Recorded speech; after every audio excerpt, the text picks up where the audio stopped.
Subscribe करें और bell दबाएं ताकि कोई खबर रह न जाए।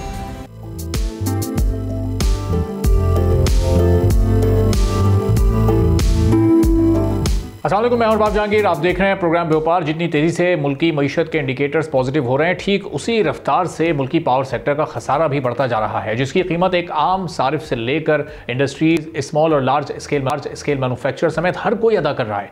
हुकूमत मुसलसल इस बहरान से निकलने की कोशिश कर रही है, लेकिन खजाने पर पावर सेक्टर का बोझ बढ़ता ही जा रहा है। हुकूमत को इस वक्त दो चैलेंजेस का सामना है, एक तो एनर्जी सेक्टर का बढ़ता हुआ खसारा और दूसरी तरफ IMF की कड़ी शराइत की लटकती हुई तलवार है। IMF हर बार की तरह एक बार फिर महंगी बिजली से परेशान सार्फिन के लिए तैयार किए गए रिलीफ प्लान में रुकावट बनकर आ गया है। हुकूमत ने इंडस्ट्रियल सेक्टर को रिलीफ देने का प्लान बनाया था, जिसे IMF ने रिजेक्ट कर दिया है। IMF ने क्रॉस सब्सिडी को मुकम्मल खत्म करके सनती शोबे को 2.7 रुपए फी यूनिट रिलीफ देने से रोक दिया है। इस वक्त इंडस्ट्रियल सेक्टर क्रॉस सब्सिडी के जरिए 300 से कम यूनिट इस्तेमाल करने वाले खानदानों को सब्सिडी फराहम कर रहा है। हुकूमत क्रॉस सब्सिडी को मुकम्मल खत्म करना चाहती है। वजारत तवानाई के मुताबिक क्रॉस सब्सिडी खत्म होने से इंडस्ट्रियल सेक्टर को फरवरी से जून तक 37 अरब का रिलीफ मिलना था और अर्ली रिलीफ का तखमीना 89 अरब रुपए लगाया गया था। IMF ने इस तजवीज़ पर रद्द-ए-अमल देते हुए कहा है कि किसी मखसूस सेक्टर को सहूलत फराहम करने के बजाय हुकूमत पावर सेक्टर में मजमूई इस्लाहात पर काम करे। इससे कबल जनवरी के पहले हफ्ते में हुकूमत ने तमाम इक़साम के टैक्स खत्म करके बिजली सार्फिन को 4.8 रुपए फी यूनिट रिलीफ की तजवीज़ रखी थी IMF के सामने, जिसे IMF ने उस वक्त मुस्तरद कर दिया था, जिससे रिहायशी सार्फिन को सालाना 580 अरब रुपए का रिलीफ मिलना था और हुकूमती रेवेन्यू में उतनी ही कमी हो जानी थी और पावर सेक्टर का कौमी खजाने पर मजीद बोझ बढ़ जाना था। पावर सेक्टर की नाकामी की एक और खबर सामने आई है, जिसमें इंकशाफ किया गया है कि नेट मीटरिंग के बाइस गुज़िश्ता साल अरबों रुपए का बोझ ग्रिड से बिजली हासिल करने वाले सार्फिन पर डाला गया है। ऑफिशियल डॉक्यूमेंट्स के मुताबिक सोलर नेट मीटरिंग सिस्टम के बाइस गुज़िश्ता साल 100 अरब रुपए से जायद का इजाफी बोझ उन बिजली सार्फिन पर मुंतकिल किया गया है जो ग्रिड सिस्टम से बिजली इस्तेमाल कर रहे हैं। तर्जुमान पावर डिवीजन के मुताबिक मुस्तकबिल में ग्रिड सार्फिन को इस इजाफी बोझ से बचाने के लिए काबिल अमल मंसूबा ज़ेर गौर है, जिसके तहत हुकूमत सोलर नेट मीटरिंग निज़ाम को तब्दील करके ग्रॉस मीटरिंग मुतारिफ करवा सकती है, जिसमें बिजली की खरीदारी का रेट 21 रुपए फी यूनिट के बजाय 8 से 9 रुपए फी यूनिट होगा। लेकिन पावर डिवीजन को यह खदशा है कि अगर नई पॉलिसी बर वक्त ना लाई गई तो अगले 10 सालों में मौजूदा रूफ टॉप सोलर पॉलिसी की वजह से सिस्टम पर 503 अरब का इजाफी बोझ पड़ सकता है, जो आम सार्फिन को बर्दाश्त करना होगा। ऑफिशियल डॉक्यूमेंट्स ये बताते हैं कि साल 2021 में 321 मेगावाट बिजली के सोलर नेट मीटरिंग के कनेक्शन थे, जो 2024 में बढ़कर 3277 मेगावाट तक के हो गए हैं। 10 साल बाद 2034 में इनकी तादाद 12,377 मेगावाट तक पहुंच सकती है। अब तक नेट मीटरिंग सार्फिन की तादाद 2,26,400 से जायद हो चुकी है, जो टोटल 37 मिलियन बिजली सार्फिन का सिर्फ 0.6% बनते हैं। अब ये दो बड़े चैलेंजेस हैं, इनसे हुकूमत कैसे निपट सकती है और टैरिफ कंट्रोल रखा जा सकता है, इस पर हम एक्सपर्ट ओपिनियन जानेंगे। रिमशा रेहान साहिबा एनर्जी एक्सपर्ट हैं, हमारे साथ मौजूद हैं। बहुत शुक्रिया रिमशा साहिबा, प्रोग्राम के लिए आपने वक्त निकाला। अब ये जो नेशनल ग्रिड से बिजली लोग ले रहे हैं, उनके लिए तो इस वक्त एक डबल तकलीफ हो गई है कि सोलर सिस्टम के थ्रू जो लोग उस नेशनल ग्रिड की कंजम्पशन को कम कर रहे हैं वो अपने सोलर सिस्टम से भरपूर फ़ायदा उठा रहे हैं, और जो नेशनल ग्रिड से बिजली ले रहे हैं उनके लिए टैरिफ में इजाफा होता जा रहा है। उस सोलर सिस्टम के पैसे भी फिर वही अदा कर रहे हैं। इसका हल आपकी नज़र में क्या है? जी, थैंक यू सो मच मुझे इनवाइट करने के लिए। और बिल्कुल आपने सही कहा कि जो लोग अफोर्ड कर सकते थे रूफटॉप सोलर लगवाना, उन्होंने लगवा लिया और उसका बर्डन भी वो लोग ही दे रहे हैं जिन लोगों के घर में कोई सोलर नहीं है या जो कि इस फैसिलिटी को अवेल नहीं कर पा रहे हैं। इस सूरत हाल में अब गवर्नमेंट ने ये कहा है कि हम लोग नेट मीटरिंग से ग्रॉस मीटरिंग की तरफ चले जाएं, बट जो कि मेरे ख्याल में ये एक ऐसा है जो कि ज़्यादा और लोगों को और ज़्यादा जो हमारे रेजिडेंशियल कंज्यूमर्स हैं उनको इनकरेज करेगा कि वो सोलर की तरफ और ज़्यादा मूव कर सकें। और उसके साथ साथ जैसे कि आपने देखा है कि ग्लोबली भी चाइना के साथ भी बैटरी की प्राइसेस बहुत ज़्यादा कमी आ रही है। फिर ये भी पॉसिबिलिटी है कि लोग कम्प्लीटली ग्रिड को छोड़ ही दें और ग्रिड के साथ साथ वो बैटरी की तरफ चले जाएं, तो उससे फ़ायदा होने के बजाय गवर्नमेंट को अगर वो 8 रुपए पे भी लेके आते हैं और नुकसान का भी इंडिकेशन है। तो इस केस के अंदर गवर्नमेंट को एक ऐसी अप्रोच रखनी चाहिए जो कि दोनों सारिफिन को सामने रख के, जो कि ग्रिड से भी, क्योंकि सोलर रूफटॉप से भी कनेक्टेड है।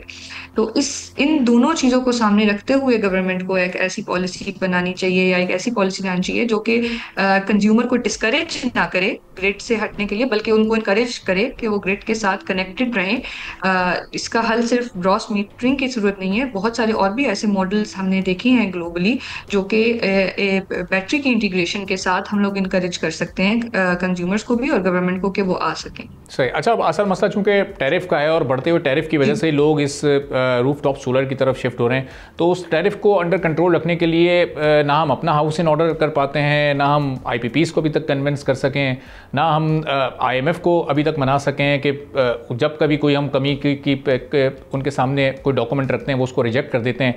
तो ये इस कन्विंसिंग पोजीशन में हम क्यों नहीं आ पा रहे हैं कि कम से कम एक एंड कंज्यूमर को किसी हद तक तो रिलीफ फराहम किया जा सके?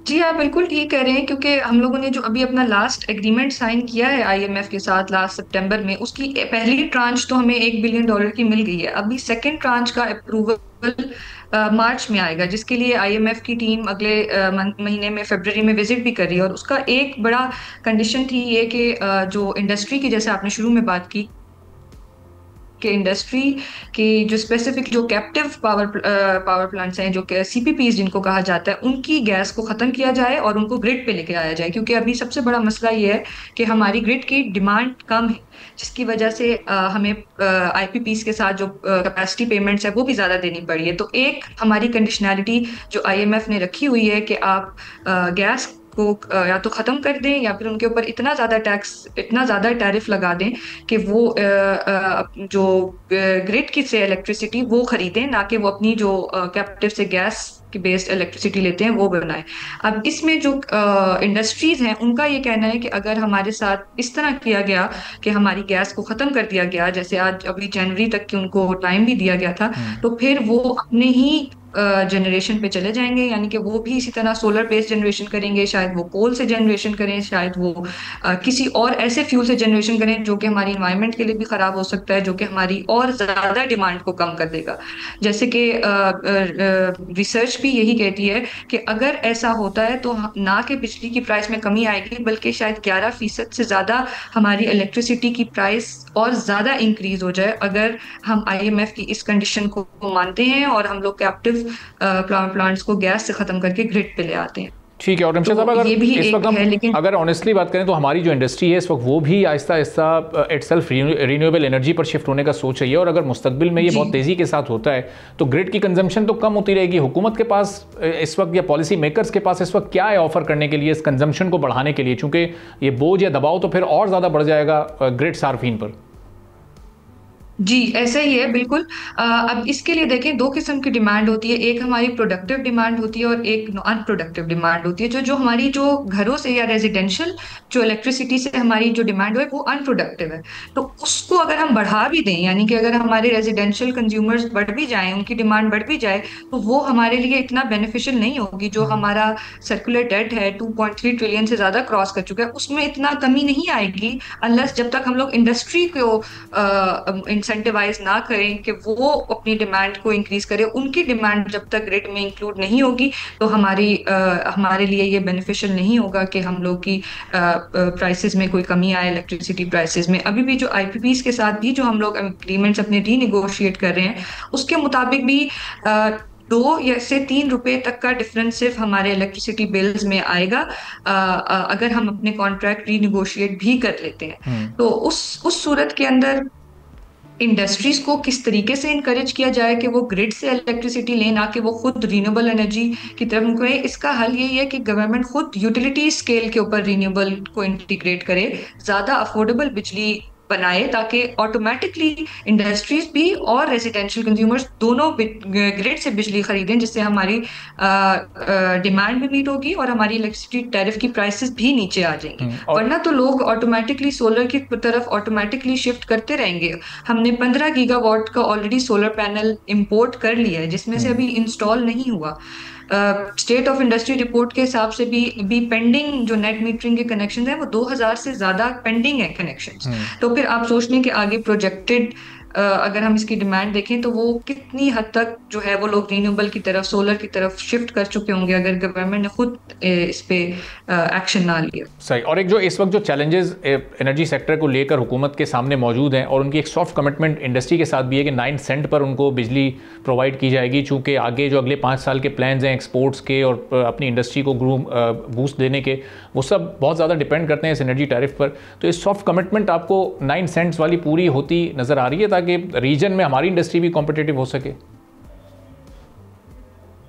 देखें, जो गवर्नमेंट ने 9 सेंट्स वाली कमिटमेंट दी है वो पूरी होती तो नजर हो सकती है, क्योंकि अभी आपको रिसेंटली पता होगा जैसे कि के इलेक्ट्रिक ने जब अपनी सोलर के लिए बिड की तो 6 सेंट्स के ऊपर भी 3.8 सेंट्स के ऊपर बिड रिसीव हुई है के इलेक्ट्रिक को सोलर के ऊपर।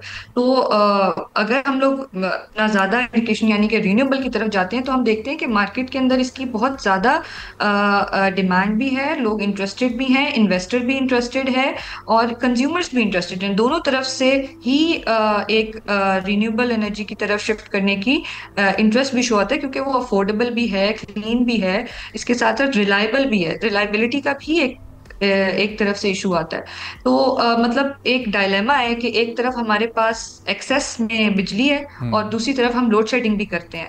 तो इस डायलेमा को मीट करने के लिए गवर्नमेंट को चाहिए कि वो एक मैक्रो लेवल के ऊपर पॉलिसी जनरेट करे जिसके अंदर रिन्यूएबल का शेयर बढ़ाया जाए through battery integration, through new technology, ना कि वो और ज्यादा ग्रॉस मीटरिंग के थ्रू प्राइस कम कर दे, ताकि जो एग्जिस्टिंग कंज्यूमर्स जो हैं सोलर के ऊपर जो नेट मीटरिंग है वो भी डिस्करेज हो जाए और वो कंप्लीटली ग्रिड से हट जाए। ठीक है, बहुत बहुत शुक्रिया। रिमशा रेहान साहब हमारे साथ मौजूद थे, गुफ्तगू आपने सुनी। एक छोटा सा ब्रेक लेते हैं, ब्रेक के बाद वापस आएंगे, एक और अहम मौजू पर बात करेंगे।